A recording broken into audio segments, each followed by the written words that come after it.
শুনেন, আমার ছেলে অত পড়াশোনা করেনি, 10 পাস করার পরে কাজে লেগে পড়েছিল। কি কাজ? আপনি যখন আসছিলেন না আমাদের বাড়ি, তখন আপনার বাম পাশে একটা খালি বাড়ি ছিল, ওই বাড়িতে কাজ করতো আমার ছেলে। আমার ছেলে অনেক বুদ্ধিমান। বেটা তোর ট্যালেন্ট ওদেরকে দেখেন দিস তো।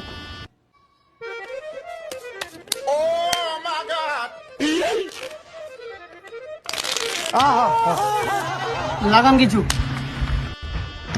200 বিবিতে। এলেন দিদি, আর কিছু লাগান। লাগাম 200। আইলান আপনারা দুই। আমরা বিয়েতে রাজি। আমরা তো এরকমই জামাই খুঁজছিলাম, হাতে কি জাদু। সুখবর বেটা, লাও মিষ্টি মুখ করো, তোমার বিয়ে ঠিক হয়ে গেল।